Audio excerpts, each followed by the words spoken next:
Hello, you beautiful, beautiful, wondrous beings. I have a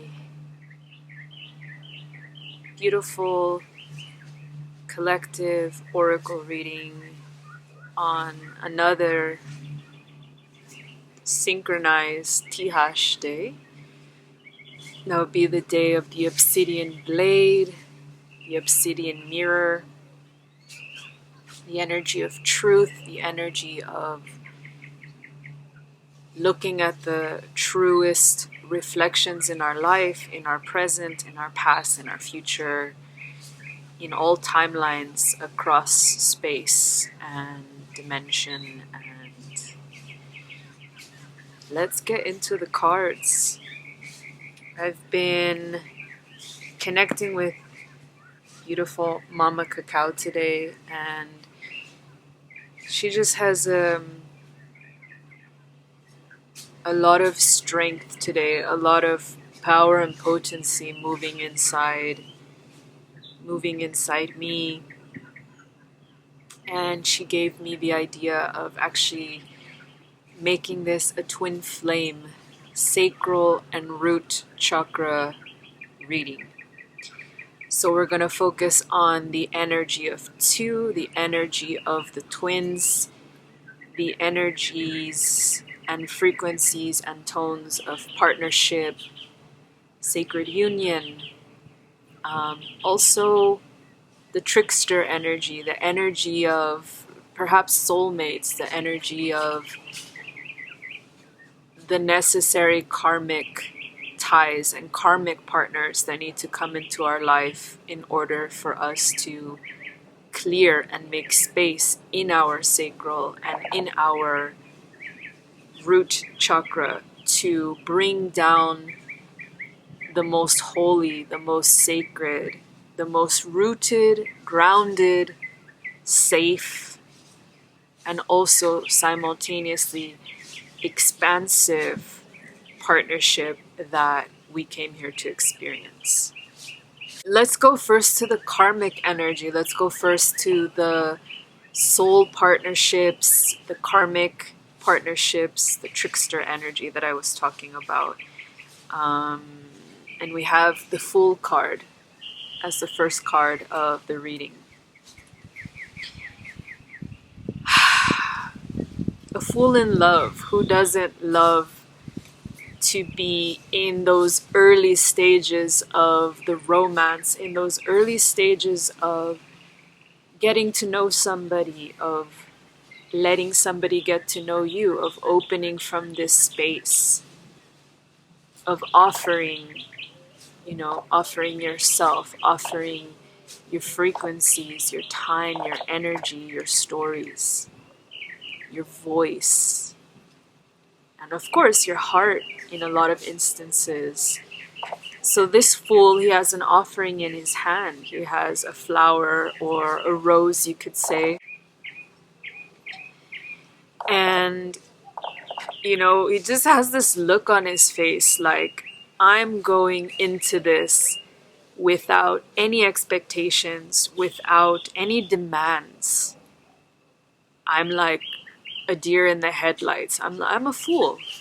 I'm a fool in love. I'm a fool that is willing to give something a chance, because if I don't do this, I will always wonder about the path that I didn't choose, the road less traveled or the road not traveled.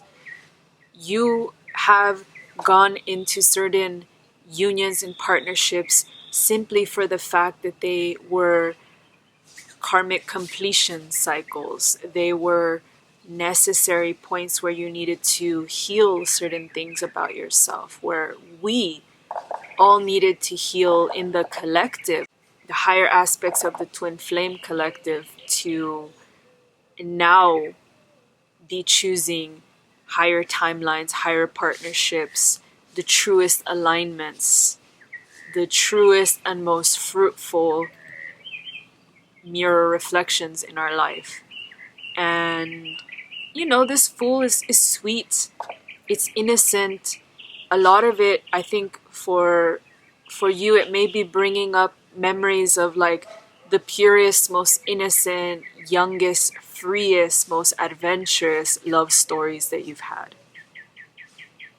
And in looking at those energies on a day like Tihash, on a day of the obsidian mirror, it's time to feel and know and remember the truth. And the truth is that those stages, those chapters, they served their purpose. They gave you a myriad of experiences and joy and love and pain and sorrow and grief and adventure. They gave you the full spectrum. And it's time to honor the fact that you've grown, that you've changed. You know, that the mirror reflection that you really want to see across from you or by your side right here for however long in this life you want to journey with a beloved, with a destined twin, with a destined Yanantin. And I'm going to bring in the energy of this crystal that wanted to come in. This is a septarian egg, but it is split in half. So I have the two parts here. And to me, this is a metaphor for the way a lot of us do identify with twin flame energy, or the way we've understood it up until this point, or the way that makes sense for us in this 3D earthly Gaia realm. Our truest, most beloved, most aligned partnership feels like it's us. Like a piece of us is somewhere out there in the world, in the cosmos, doing a dance to find their way to us, just as we are doing the dance to find our way to them. Just like we have been adventuring and venturing out and seeing what's out there, you know, what could help me be and help me remember the best version of me. Who out there as a mirror reflection could help me remember the best, most aligned, most holy, most sacred, most honorable, most truthful version of myself? You know, in the Andean, in the Peruvian ancient traditions, it's called Yanantin. It's your complementary opposite.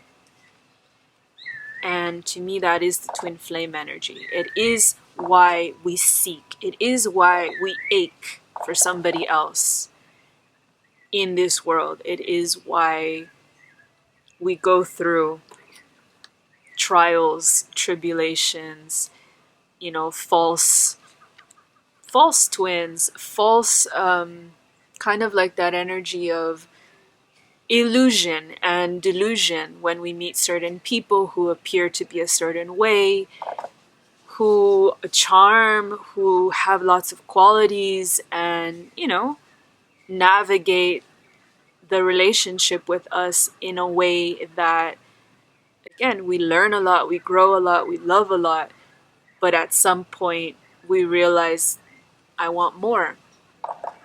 I'm worthy of more. This isn't that other half, you know. In Spanish they call it la media naranja, the other half of the orange. But I like Yanantin, you know, the complementary opposite, the one that you came here to reunite with, like truly, truly reunite with, and do a lot of out of this world things with here. Whether it's, you know, bringing through beautiful advanced children, whether it's bringing in and anchoring a lot of light through your love, through your essences, through your merging. You know, take what resonates. This is a collective reading. It is not going to be across the board for you, everything that I'm saying. So really discern. which pieces are resonating, which pieces are hitting a little close to home, and which ones are not relevant. The next energy we have is this energy of the swords. Four of Swords in this tarot deck is the energy of the god that is abandoning his creations. I'm going to read you exactly what it says. It says, a Congo abandons mankind, the creator god who abandons his creatures. Withdrawal, abandon, solitude, vigil, meditation, and reflection. To me, in a twin flame reading like this is that moment where you start reflecting from a higher perspective, like you're literally going up the stairs so that you could get a better view of what happened, like what was this story, what am I missing? You know, down here on earth, I was just this love-struck fool. And I need to get a different perspective. I need to get a higher perspective. I need to get a truer bird's eye view of everything that happened in this storyline. For some of you, it's one really, really marking relationship, partnership, love. For some of you, it's several. For some of you, you've been leaving pieces of yourself in every single one of these different unions, relationships that didn't turn out the way you hoped, that didn't come to that full, fruitful fruition, abundance, longevity, things like this. So, Four Swords, you know, there's a lot of mental, there's a lot of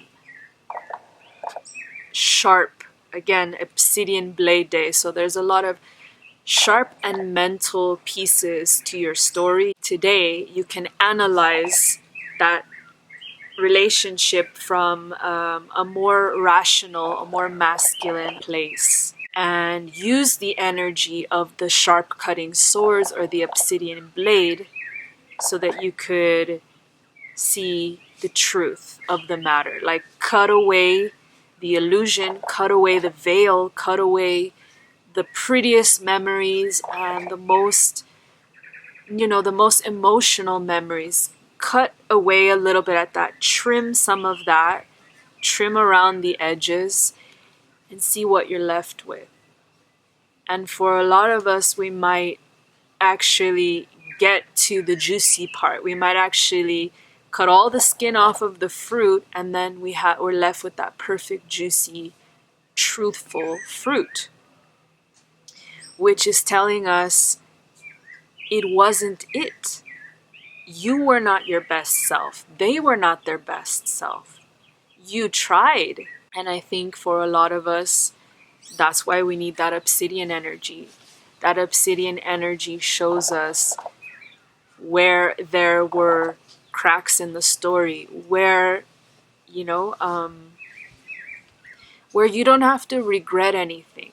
You just have to be aware of all of the stages of your story.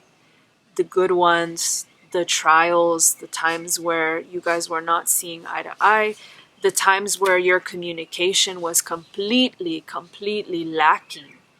Like the authentic, the honesty, the real, deep intimacy that one can have not only in heart and in merging, but also in communication, where you tell each other things that you've never told anyone, and it's because there is that safety, that container for it to actually bring you closer, for it to actually reveal a lot of things for both of you. Moving on from the Four of Swords, there's one more card here, the Eight of Coins or the Eight of Pentacles. And what I'm seeing in this card is, you did your best. You were committed. You were committed to the story. You were committed to seeing it through for as long as you could. and you worked hard at it. You were crafting a reality with this person. You were crafting a reality that, again, you were wanting to see through. You were making plans. All of a sudden, that fool story became more about a trajectory. It became more about it's like I said, a commitment. And at some point, you were storing things. You were storing goods, finances, material things.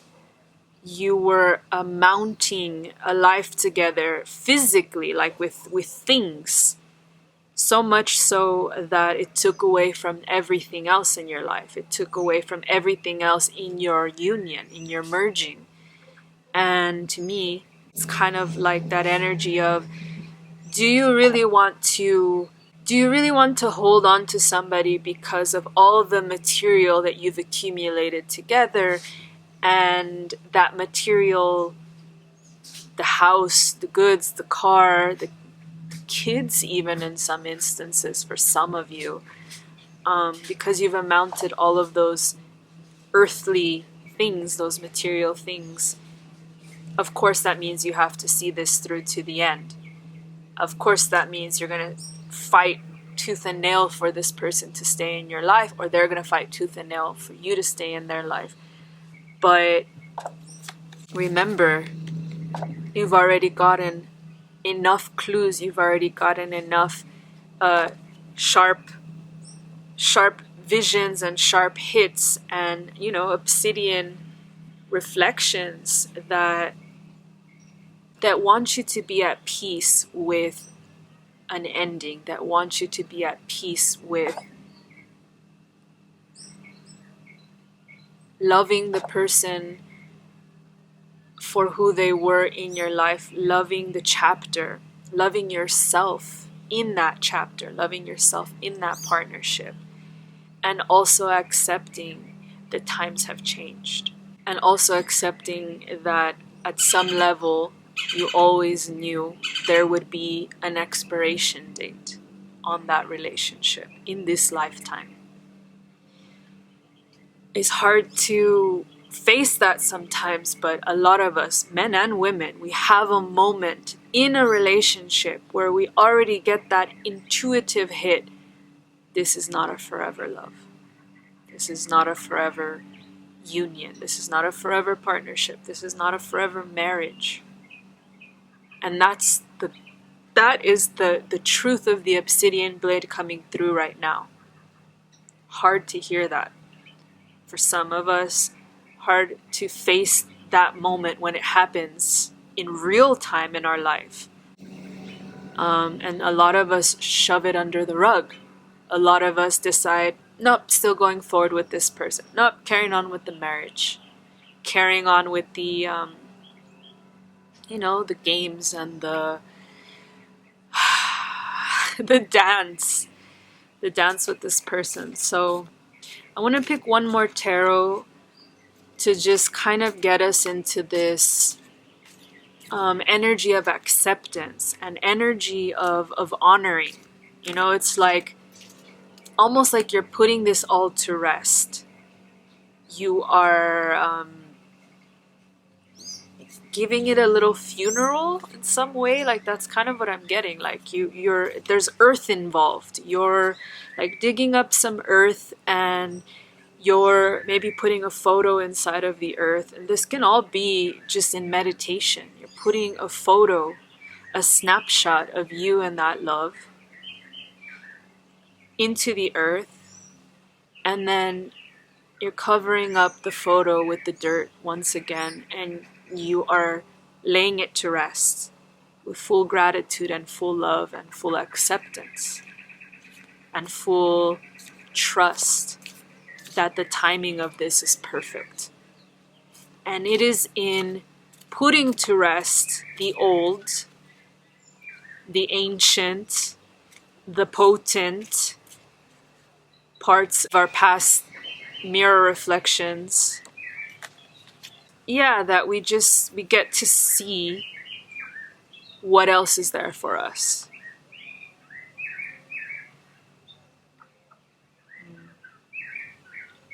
Ace of Pentacles. This is interesting because this card, Ace of Pentacles, just looking at it, feeling into it. Aces are usually offerings,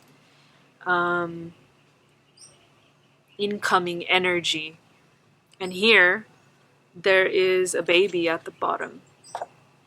So I'm getting this feeling like for some of you, the offering is a future that involves legacy, that involves longevity, that involves a family, that involves a love that can produce something beautiful like this, like new energies coming into the world, future dragon children and high frequency beings.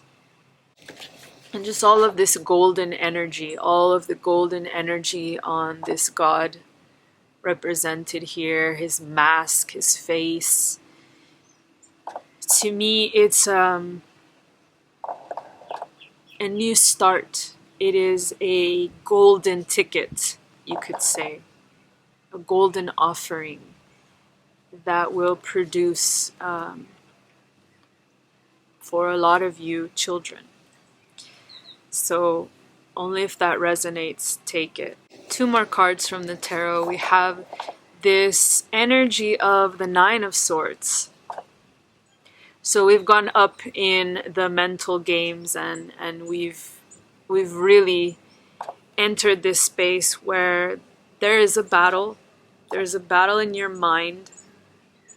And it also feels like there are swords, there are thoughts and ideas and also projections that are coming from many directions. So if you see here, the swords are facing both directions. He's got a bunch of swords because he's prepared and he's in the battle. And then there's also 2 swords laid down on the earth. So 2 swords in the sky that he's battling with, 2 swords on the earth.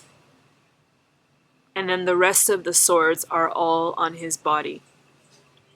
To me, that's saying he's trying to find the balance between heaven, earth, and the underworld. He's trying to find his or her stride that really, again, puts all of these mental loops and thoughts and the backward thinking and the over analyzing of, but that love story, you know, it has to, he's gotta come back, she's gotta come back, you know, or he is the one or she is the one. It's like putting all of that mental anguish, torture even, that torture that you've been vibrating in.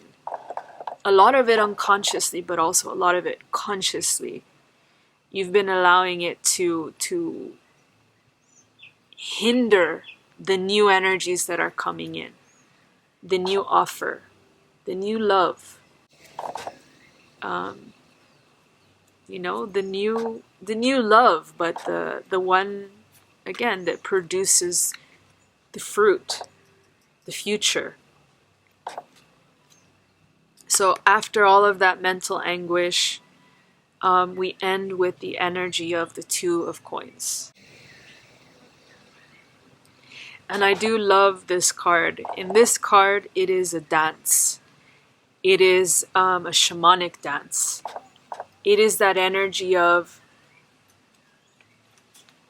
shaking the earth by dancing, a new dance, by doing a new tango with a new person.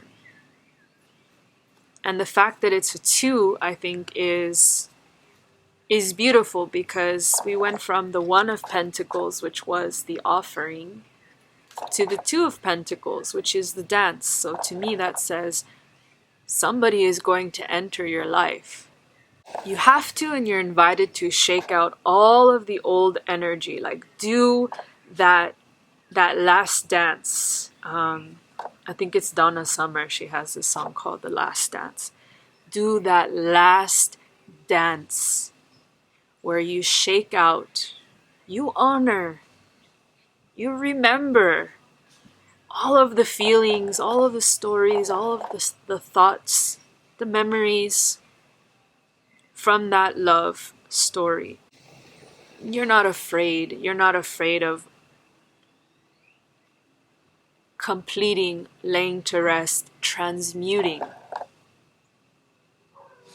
and expanding once again in this space, in this heart space. And look at where the two of coins are. They're both on her chest. They're on her heart.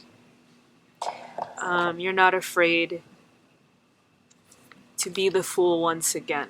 Trusting in the divine timing of everything, in the offering that's coming, in the golden opportunities and the golden tickets that only come when we initiate them. You know, you have to take the steps, tidy up the past, tidy up loose ends, say those goodbyes. It doesn't have to be on the phone with the person. It doesn't have to be face to face with the person for everyone. In some cases, it will. You'll know what's right. You'll know what's true.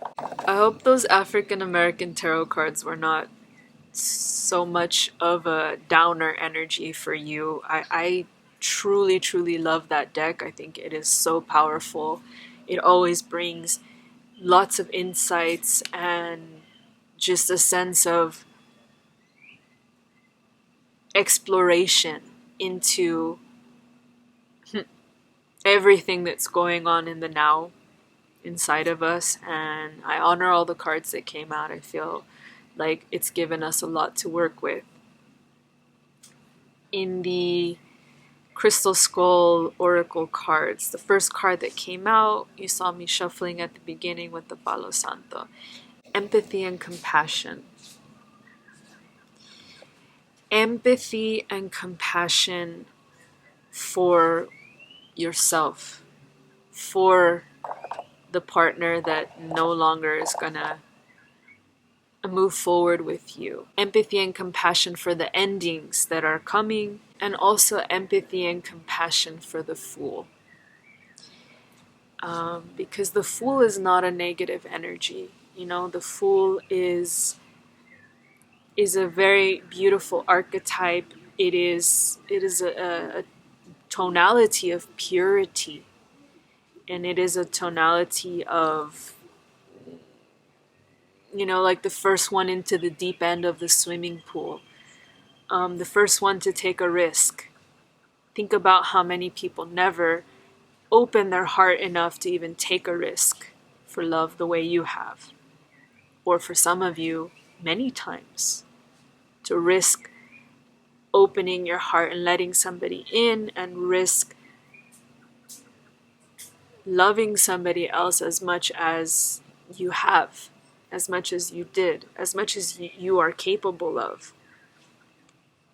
So lots of empathy, lots of compassion in this time of transitioning into opening yourself to a new chapter of love. Next card you got was Hope. This beautiful crystal skull of hope. And to me it speaks of your future is full of hope. Your love life is full of hope. Do not doubt it. Do not doubt that when you take the steps to tidy up the past, that there is a new hope and the arrival of everything and everyone that needs to arrive in your life. And it's funny because we always have this idea that we are waiting for somebody to arrive and align with us, but think about the twin on the other side, wherever they are in the world, that are also wondering how come you haven't arrived in their life. They're calling you in to be the one to arrive, to be the one to tidy everything up so that you guys are in divine timing to unite, to have all of the baggage cleared, to have all, all or as much as is humanly possible taken care of, so that you're not bringing really, really old stories and traumas and timelines and outdated ways of relating to a beloved, outdated and uninspiring and not productive ways of relating anymore to a beloved. Next card you got was Heart and Mind Coherence.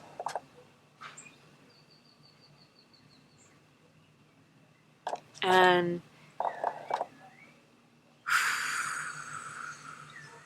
Cacao, Mama Cacao, the dragons, Ish Cacao, are calling you to get your heart and mind in agreement, to get your heart and mind in a beautiful convergence, where not only can you use reason and your mental abilities and capacities and your third eye, your higher mind, to see why the past chapter is the past, why the present is the present, and what you are doing moving forward in love, what you are calling in moving forward in love. And combining that with the heart, which is the feelings, which is the intuition, the dreaming, the expansiveness, really, really that power spot of remembering that you are even worthy of uniting and coming together once again in this reality with a love, a lover, a beloved, a twin flame, or a yanantin, whichever resonates with you, that has been doing a dance with you, a dance of the heart, a dance across time and space in many, many, many other parts of the galaxy, the universe, in the other realms, in the other lifetimes that you've had, in parallel lifetimes where you guys are meeting and trying to communicate and get the heart and the mind in sync, so that down here on earth you open up the doorway, the pathway for each other. I found this card really, really hard to explain. I paused this video multiple times and just sat with it. So to me, and it matches my beautiful poncho here, which I made the intention of this video to be a sacral and a root clearing and activation and evaluation.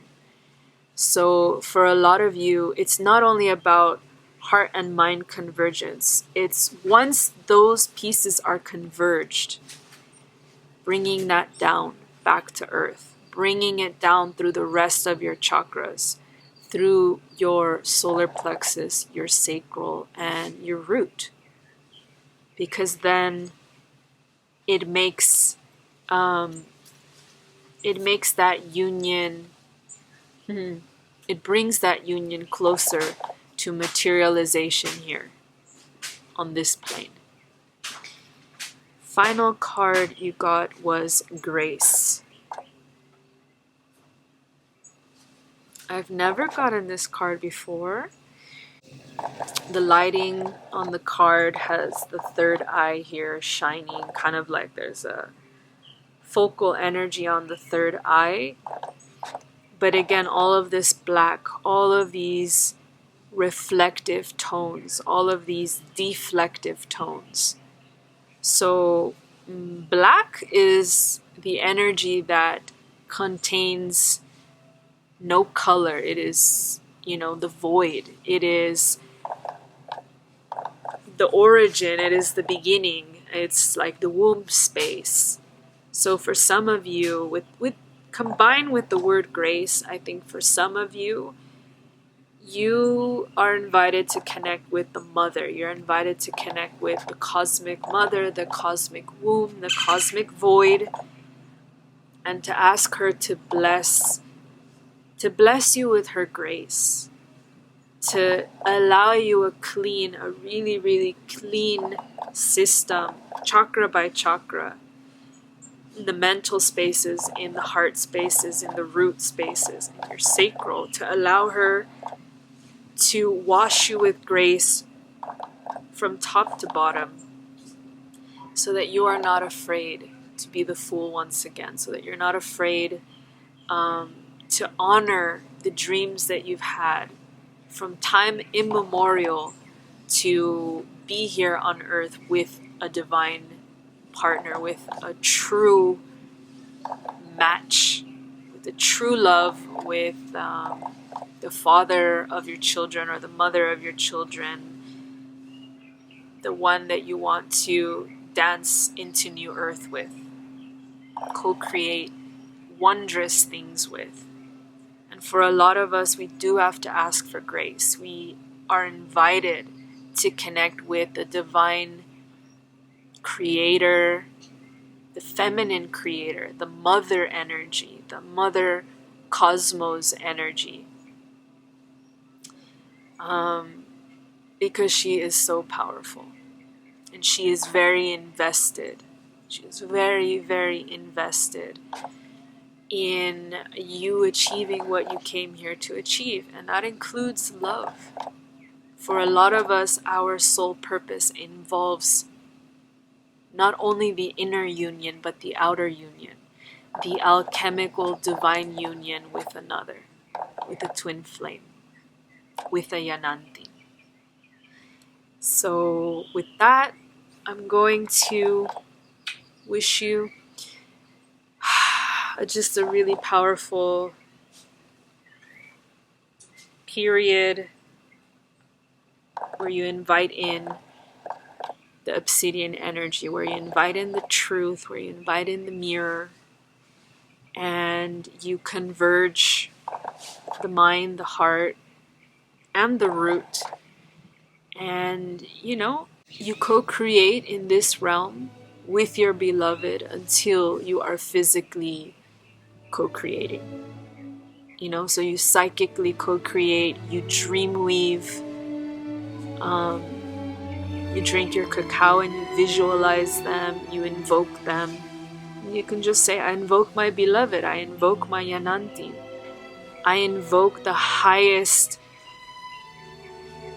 partner that I could possibly meet and merge with, and you will see that everything else will fall into place in divine time, as always.